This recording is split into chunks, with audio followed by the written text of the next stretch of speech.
Welcome to today's event. A few questions to answer by way of framing and context. What are we doing here? Why now? And for what reasons are Reuben College and Chaser collaborating in order to engage this set of related issues? Firstly, let me say a few things about the Climate Change and Insecurity Project, or CCIP. CCIP was set up by myself, Zia Morale, and Louise Selizny in early 2021 to explore the effects of climate change as they pertain to global insecurity and concomitant shifts in international relations, as well as the operating environments of militaries at home and abroad. To ensure the centrality of the practitioner perspective, we've since been joined by Ella Fleming and Jamie Harle. For those who are unfamiliar, Reuben is a new graduate college of the University of Oxford. It's the 39th college and is dedicated to fostering interdisciplinary exchange within an inclusive, innovative, and impact-orientated community. The college life centers around a number of intellectual cross-cutting themes, most of which have much to offer on the climate change and conflict nexus, and these include environmental change, ethics and values, and artificial intelligence. The Centre for Historical and Armed Conflict Research, or Chaser, is an independent think tank of the British Army, and through a mixed core staff of resident fellows and serving military officers, Chaser conducts and sponsors analysis and research into the enduring nature and changing character of conflict, particularly on land.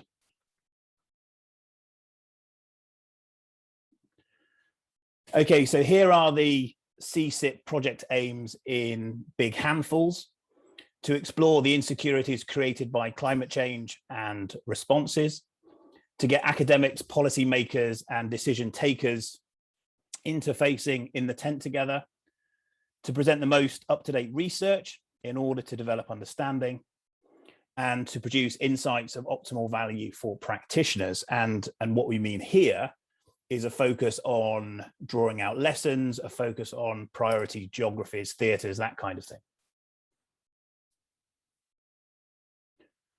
CCIP has lots of outputs, including these on the slide here, and the details of all of those are on the project website. Okay, so that's a quick gallop through CCIP. And of course, today's workshop is an important project deliverable. It's an opportunity to bring together the insights of senior scholars and practitioners. Now, I want to start by saying that war and weather have been kind of strange linguistic bedfellows for centuries. Weather often functions as a pathetic fallacy in literature, offering portents of violence and disorder. And we can think here of the storm scene in King Lear. Moreover, weather acts as a descriptor of conflict violence. And we've all heard of, for example, rolling thunder, storms of bullets, showers of shrapnel, and scorched earth. Modern militaries also speak of atmospherics in the sense of possible indicators and warnings to describe local conditions. The reverse relationship is also true, with in recent years broadcast media starting to use the language of war to describe the weather. For impact, weather reports now, for example, use lexical configurations such as breakout front, heat bomb, thunder snow, and Arctic blast.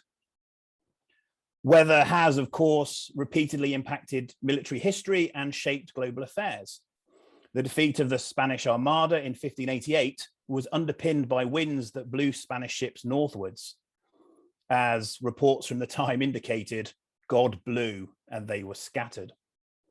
There are countless other examples of weather causing strategic shock, from the typhoon that ended Kublai Khan's attempt to conquer Japan to the extreme summer and then extreme winter that caused Napoleon's Grande Armée to perish in Russia. So the environment, the terrain, including the climate and weather, is recognized as being key to military outcomes. And it should come as no surprise then that during the Second World War, the US trained nearly 6,000 military officers in weather forecasting. And this brings us, all of this brings us to the workshop theme. Unless you've been living under a rock, you will be conscious of the climate crisis. Climate change represents an urgent and potentially irreversible threat to human societies around the world. The world is warming. Anthropogenic climate change is both happening and is accelerating. Environments are changing, and scientists have been tracking an amplification in the frequency and intensity of extreme weather events. Now, the go-to report on climate change currently is the IPCC one that came out in August this year. And this said some pretty robust things. It reported a 1.1 degree temperature rise since December 2015. That's important because that's the date of the adoption of the so-called Paris Agreement. 1.1 degrees, however, was a global average. The figures are actually 1.6 degrees over land and 0.9 degrees over the sea. So 1.6 degrees over land means we're already over the Paris target. The IPCC report took approximately 18 months to pull together. It was a huge scientific undertaking. But because of that, it was actually 18 months out of date in August. Thus, the figures now are 20 months beyond those that have been reported. The recent fires in Greece and the heat waves in Canada and Siberia were not newsworthy only because of their lethal and the destructive characters, but also because the reality was outside most of the modeling. Indeed, the temperature in Canada was not a once in a 50-year event, but as a colleague phrased it brilliantly the other day to me, a once in a never event. We should also note that if the international community gets together and delivers net zero by 2050, that will equate to a 2.8 to 3.2 degree temperature increase globally. And there's actually reason to be pessimistic about that date. China has already said it's aiming for net zero by 2060, that's a decade later. And as the world's largest producer of key green energy technologies, such as solar panels, it's much better placed than most to actually get there. Now, the link between environmental stress and conflict has been recognized for some time. Thomas Malthus, the 18th century demographer, asserted that climate change was a population check which emerged as carrying capacities, the threshold of support provided by the productivity of a parcel of land, as those carrying capacities were exceeded. The connection between environmental decay and conflict has been indicated in my anthropological research in Africa too. In Tanzania, I was told the soil is tired and the young are always fighting.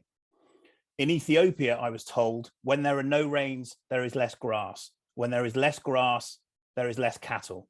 When there is less cattle, we go to war. The Turkana have a saying, cattle bring us to our enemies.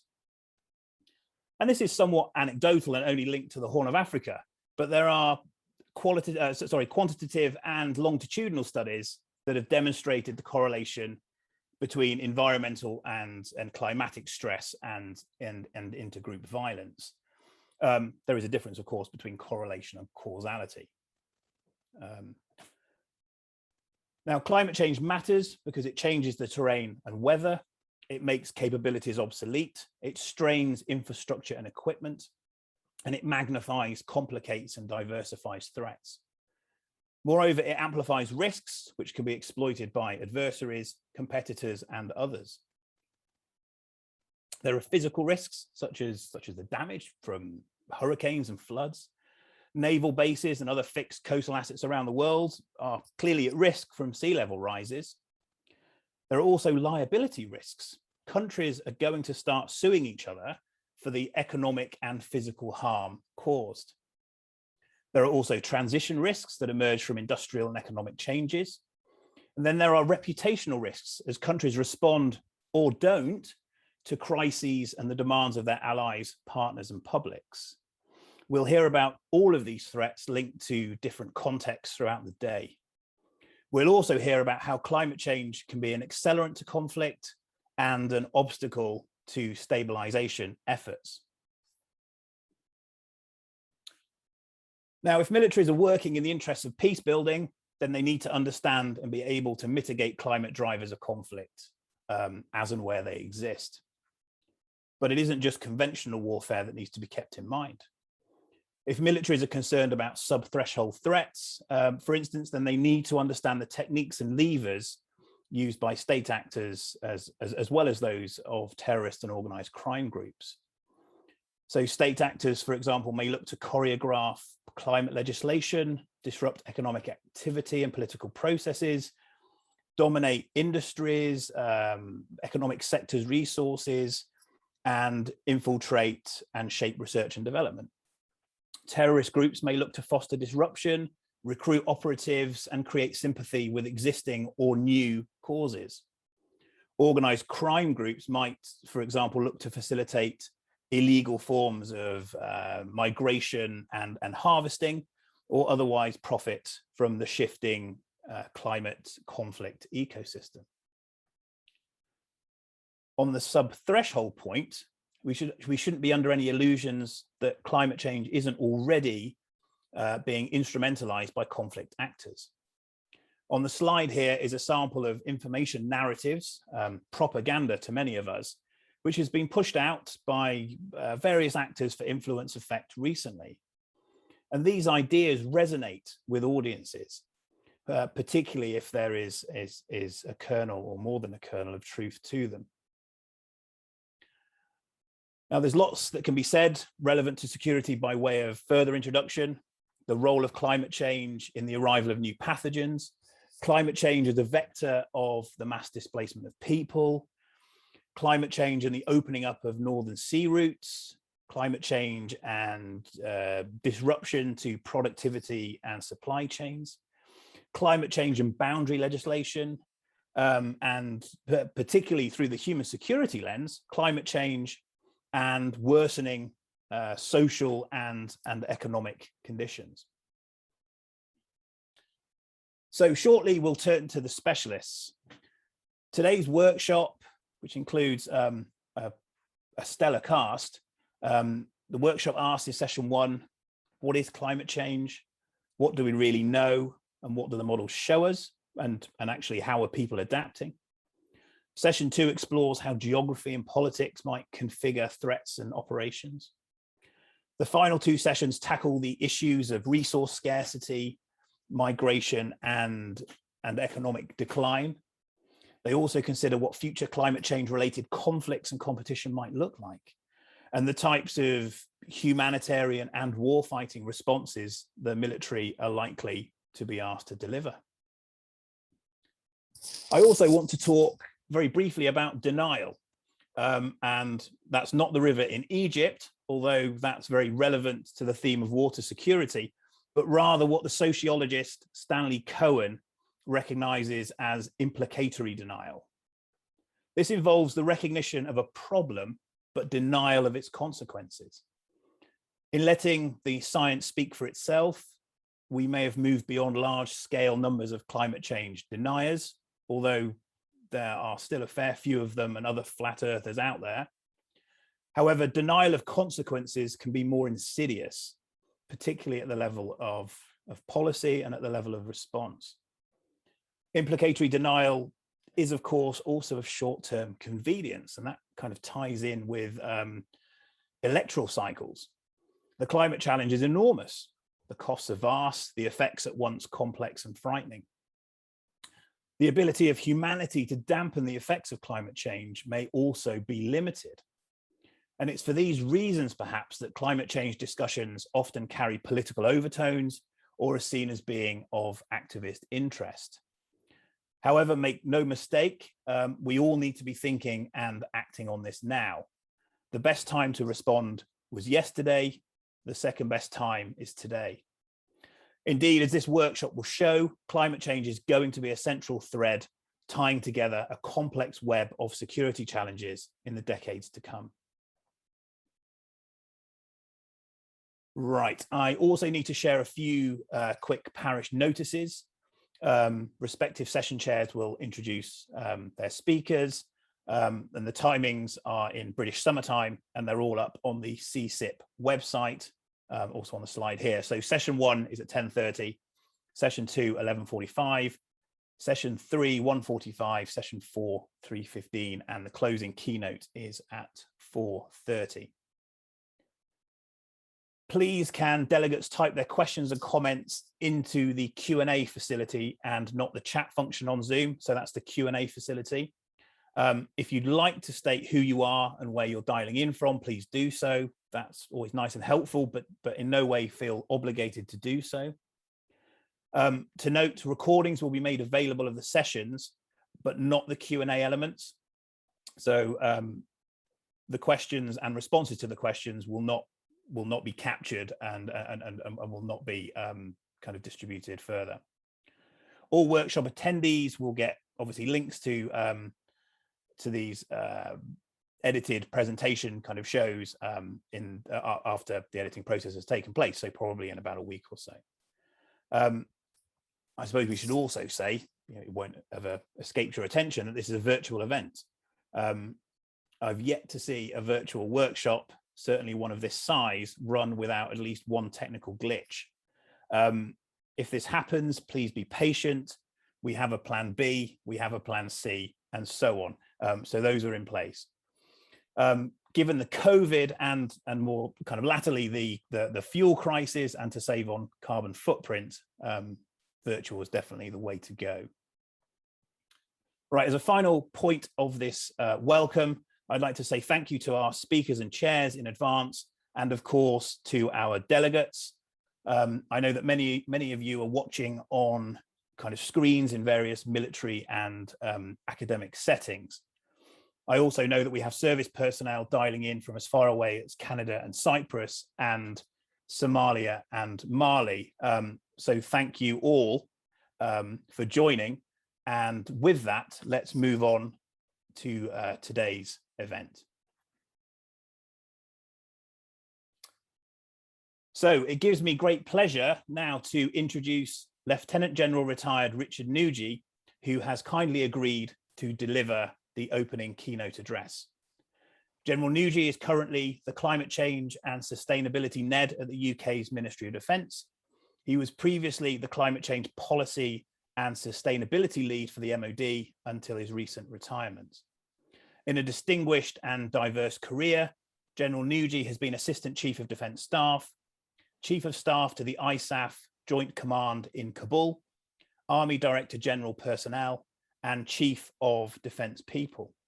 He has also served on operations in Northern Ireland, Bosnia, Kosovo, Iraq, Cyprus, and Afghanistan. CCIP are incredibly pleased that he accepted our invitation to speak. And so, General Nugee, for the next 20 minutes, the virtual floor is yours. Thank you. Tim, thank you very much indeed. I hope you can hear and see me well. First of all, I'd just like to say thank you very much indeed. This is a really important conference, and there is the most fantastic array of speakers and panelists. So thank you for including me. I'll try and approach this from a military perspective and answer the question, if you like, a self-set question: what are the insecurities that defence should be prepared for in the next 20 to 30 years because of climate change?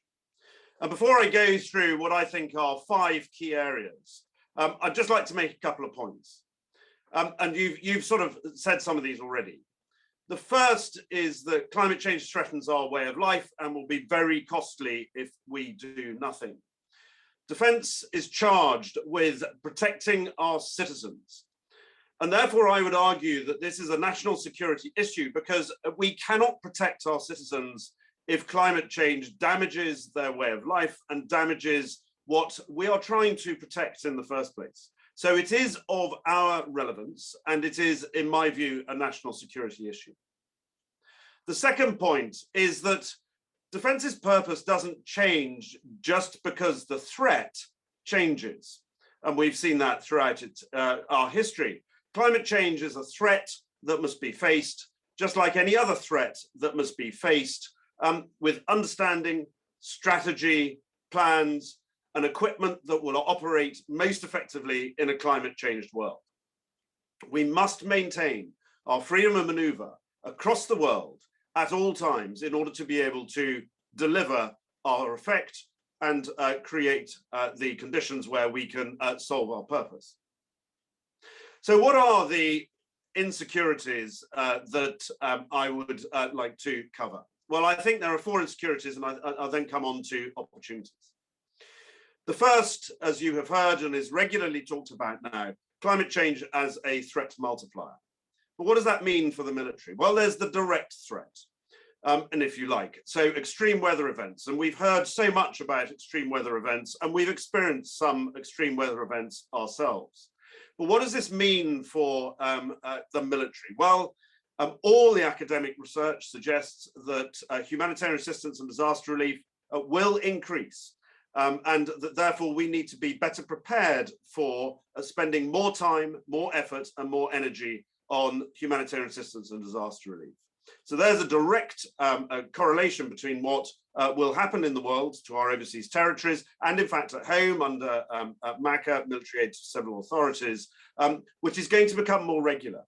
It is no surprise to me that when I started in the army in the 1980s, we might have sent a ship to and a force to support hurricanes in the Caribbean, perhaps once every few years, once every decade or something. Now we're sending RFA Mounts Bay every single year. This is no surprise. The number of hurricanes has increased, the intensity of hurricanes has increased, and in fact, the length of time in the year that hurricanes are around has increased. And therefore we should be prepared to do that. And that offers opportunity. It offers opportunity for liaison with, for example, the French in the Caribbean, both in terms of equipment, in terms of how we do business, and perhaps sharing some of the load. But be in no doubt that this is big business. The US reckon that between 2014 and 2018, some $400 billion worth of damage was done as a direct result of climate change hazards and extreme weather events. Secondly, in terms of direct threat, there's environmental degradation. And like Tim, I read anthropology and absolutely recognize by living with tribes when I was much younger, some of the real difficulties of living in environments where they're scratching out some form of living with either nomadic herds or with trying to put some crops down. All of that is being degraded and leading to permanent scarcity. So that's a potential for resource competition, a potential for tension, and of course, therefore, the potential for conflict. So those are direct threats. In terms of indirect threats, I think it would be fair to say that there are a number. The first, and it's often mentioned, is migration. And migration arguably is one of the most difficult areas that we will come across in Europe. Internally displaced people, external migration. The UNDP reckons about only 10% leave their own country. But the reality is that 18.8 million people were displaced as a result of climate change. Only 11.8 million were displaced because of conflict over the last few years. And I've seen figures of somewhere between 25 and 250 million people moving in Africa alone. Some of those might come north, but all of those will be moving into areas where there are other people, and therefore there is great raise for tension. Societal breakdown. If you leave the villages and leave only the old people in the villages, the trade and the businesses and everything collapse. And the net effect of that is that you have family, tribe, community structures all beginning to start to dissolve. And this, of course, is exploited by criminals. It's exploited in terms of those who are forced to leave because of they're forced to leave because it's where they're going is unlivable, or forced to move. And this is very interesting in Somalia, and I'm delighted there's somebody from Somalia here today. In Somalia, the pirates have largely moved on to protection rackets for fishing, which are overfishing fisheries and are overfishing into Kenyan waters, which is providing a degree of tension for the Somali-Kenyan border. And that's criminals doing that, but it also allows radicals. And Al-Shabaab is a very good example. ISIS is a good example in Iraq of how they have used this and have ruthlessly exploited climate change and the lack of ability of farmers to produce their own food to recruit and move them into radical movements. And there may be an increase in terrorism as a result. So direct and indirect threats as a threat multiplier is something that we need to be absolutely aware of. The second area of insecurity, I would argue, is climate change as a technology threat. And here I would focus on something which I don't think we're paying anything like enough attention to. And that's the transition away from fossil fuels and towards green energy. That will affect geostrategic relationships. It'll affect power. Just about all, over the last 100 years, just about all defense strategies have had at some level an understanding of where oil is going to come from. And by changing those relationships, because we're changing the relationship with oil, it will lead to different geostrategic ideas, different strategic powers, different strategic alliances. And I think there's some interesting points here. First of all, energy is meant to be at 3% of global GDP, so it's enormous. And there are some states, inevitably the more fragile, who rely on oil as a massive export, who are not yet moving into a diversification, which will lead to, in many cases, a collapse of their economy, which may well lead to conflict. And the International Energy Agency reckons that between now and 2040, $7 trillion will be lost to the oil industry, and that will really affect a number of countries' GDPs. But that in itself is not the most worrying thing. The most worrying thing is that we're trying to do this in less than 30 years. By 2050, we're trying to become largely less reliant on fossil fuels. Oil took 50 years to get market penetration and a lot longer to become the dominant power source. We're asking to remove oil by 2050. And the second point about that is that what we're asking for is not an addition. Oil was in addition to coal, and we're still using coal. Nuclear was in addition to oil and coal. We're still using all three. It's a replacement. And what we're trying to do is remove oil from the agenda and replace it. That's exceptionally difficult and not something we've done before. And I think this will lead to significant opportunities for tension, significant opportunities for conflict. And then the flip side of that, which is that the reality is we're going to become reliant on rare earths and other materials that are useful for green energy. And at the moment, there are certain countries, and I would name just one, China at the moment, who are trying to make sure that they have, if not a monopoly, the vast majority of those rare earths. And we will become dependent on countries like that. That will lead to different geostrategic intentions and different geostrategic alliances and different ideas of how the world is running. We need to be absolutely aware of that and the threat that potentially that might cause to our trade and to our ability to have green energy. And so whilst the energy revolution is taking place, I would suggest that we should be looking at hybrids, we should be looking at alternative fuels, but the policies are not there in place. And the NATO single fuels policy, for example, one American commentator described it as an albatross around our necks. We need to make sure that actually we have done something about that so that we can't just use one single fuel, but we use every type of fuel available that is green energy. And the second part of technology, of course, is that industry is moving forward fast. And there's a real danger that we in the military will be left behind as the only users of fossil fuels, which will either mean that we're extremely expensive or we have exquisite answers to problems that the rest of the world is facing.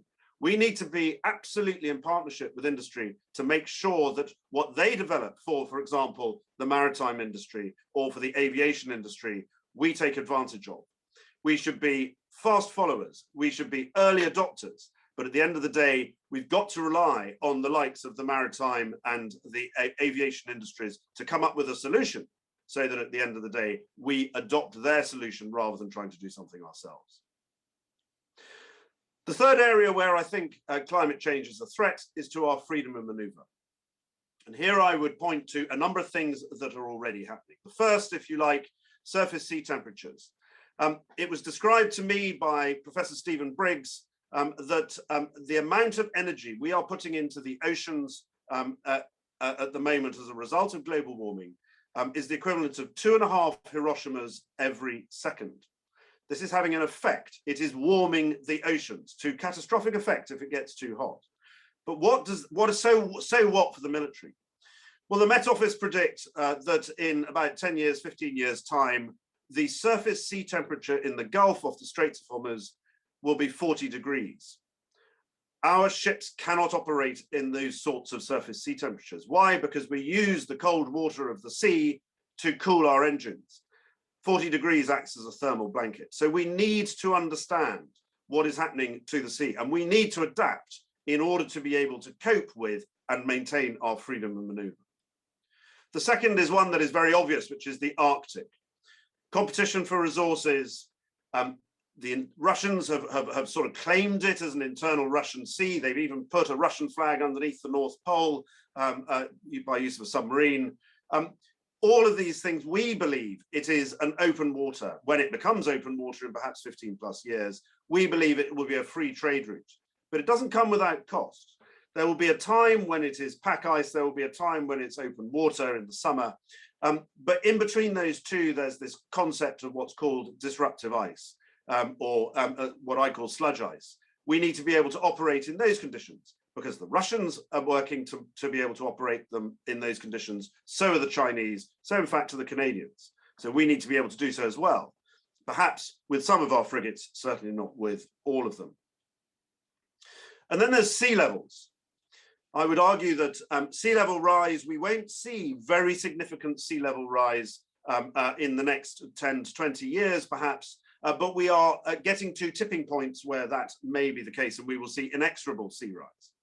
And I would just give you one fact, which is that if the Western Antarctic ice sheet melts, which it may do at 2 degrees or start to do at 2 degrees, it's already losing nearly double the amount of ice that it was even 100 years ago, then that will raise, just that one ice sheet will raise sea levels by 3 meters. Almost none of our ports are able to cope with that.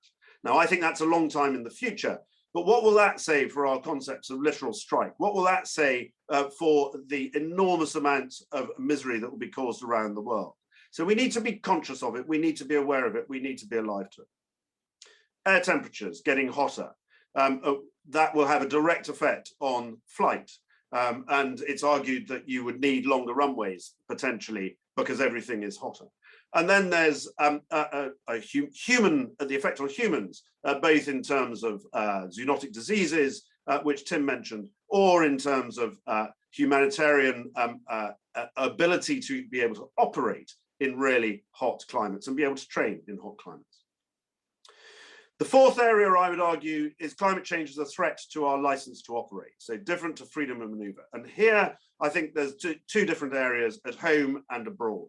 And at home, politically, we're going to be subject to, I think, increasingly stringent controls by government in the attempt to get to 2050's net zero challenge. Economically, who would have thought that we would see £2 a litre, which was reported in the press just a few days ago because of a scare? Oil prices have already gone up. What is going to happen to electricity prices? Actually, are we going to be able to afford all the electricity we need? I think that we need to do something about that.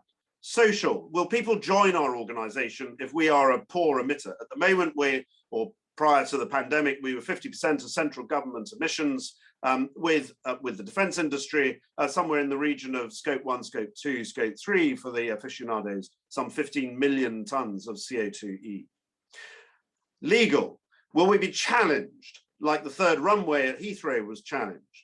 if we don't pay attention. And the reason it was challenged was not that they were going to create more emissions, but they had not thought about creating more emissions and the effect on the target for net zero. And so all of those, I would argue, would be reasons why at home we must maintain our license to operate by acting to make sure that we're not held accountable as the worst, if you like, emitters, or the worst people who don't recycle, or the worst people who haven't understood the circular economy, and therefore we don't get recruits, and we are held up as the problem rather than the solution. And then there's abroad. I would argue, is it inconceivable that some countries will say, if you use our natural resources, we don't want you. If you pollute our air through carbon emissions, we don't want you. Is it inconceivable? It's interesting that NATO yesterday was on a workshop, were clearly declaring that as a bare minimum, we should do absolutely no harm to any country that we go to as part of NATO. So then on to my final point in my last few minutes, which is climate change as an opportunity. And here I think this is dire warnings and all the rest of it. It is not the military's way to just accept them. We do something about it. And I would argue that there is real opportunity through some of the new technology to enhance our capability, to make us better. And at the one side, you've got the experimental hybrid jackal that the army has put into the field. It is easier to drive, so less training. It is better for the crew, less disruption when you're actually in there through noise and vibration. It is better for the environment, less emissions. It is stealthier when it is on battery power, in that it makes sure that actually you can't see it. You can't see heat emissions, you can't see gas emissions, and you can't see where it's going. So it is much, much, much better as a hybrid jackal. Why don't we think about using various aspects, such as the APUs in tanks, and thinking about batteries for them, rather than making sure that actually we run everything off diesel. We've built in the training estate net negative buildings. These are fantastic. They give back more than they use from the grid. And importantly here, what that allows is less money on maintenance and less money on electricity, which then can be used for military capability. And certainly in some areas, what you've got is electrification of ranges rather than anything that money's just going back into the pot. You've got self-sufficiency on operations. Generators that I saw at the exhibition in London earlier this month, 70% reduction in the amount of fuel that they use because they incorporate batteries and wind power and solar power into the energy mix. And making use of waste in terms of food waste, in terms of the waste that comes off our land, in terms of methane. There's certainly one company that is looking to create liquid methane, which it can run tractors off for some of our tenant farmers. There's economic benefit of going to solar. Not only do we become more resilient, but also we will maintain the cost, because with some capital expenditure, we can make sure that actually we keep the cost of electricity, which will effectively be zero once we've paid the capital expenditure. And if we go for places, things like geothermal, we have resilience from electricity, from heat, and we have base self-sufficiency on our main bases. So there is a real opportunity from some of the new technologies that are being forced on us to try and move away from fossil fuels that will make it easier in order to be able to keep our prices down and therefore offer more for military capability. So in conclusion, in the last 30 seconds, I would reiterate what Tim has said. Not only is this important, not only does this affect us in the military, but it is important to start now. We are a really complex beast, the defense force, the defense and military environment and area. If we don't start now, we just simply won't be able to get it all done by 2050, when I believe that not only will the country start to say, what are you doing? But the world will start to say, what are you doing, as we suffer worse consequences. And therefore, we should be at the forefront of trying to take advantage of the opportunities rather than burying our heads in the sand. Tim, I'll stop there. Thank you very much, Richard. And I'm sure the whole audience, like me, have really appreciated that smorgasbord of insights, issues, and implications. That was a really wonderful way to really open up today's event. I'd now like to ask you a question from the audience. This is from Captain Charlotte Robinson, who is from Commander Field Army's Outer Office, and it's about the integrated review. So, under the integrated review, do you think we, presumably UK Ministry of Defence, have paid enough attention to the placement of our global hubs and CRISE? And the kind of question carries a rider. Under the integrated review, do you think we could see the new Security Force Assistance Brigade committed to problems that arise from climate change? And if so, what do you think the most immediate commitments might look like? First of all, I must apologise that there's some sort of noises off, which I hope didn't disrupt too much. I think that's a huge question. I think the integrated review, frankly, didn't pay enough attention to climate change and to the consequences of climate change. Does that matter? I think that we will learn increasingly that what is happening in the world and react to it. And so the fact that I think we missed a slight opportunity in the integrated review, I would say personally, is not the end of the world. Did we pay enough attention to our hubs? If we have put hubs in places which are going to be drastically affected by sea level rise and things like that, we will have to take resilience actions to make sure that they can still operate. But as I said, I don't think sea rise is something that we should be immediately worried about. I think it is something that will come to be a bigger problem in 10 to 15 years' time. So I think the integrated review is a first step, but I think we need to be far more savvy the next time we write a review in, say, 5 years' time to make sure that we really understand the implications of climate change. Thank you, Richard. We do have some other questions coming through, but I think for reasons of time, we will hold those in the back pocket for later on in the event. At this point, I'd like to say thank you again. That was a really powerful and valuable start to the event. We are now going to do some digital witchcraft, and we're going to set up session one. So thank you very much, Richard Nugee, from the entire audience. Thank you.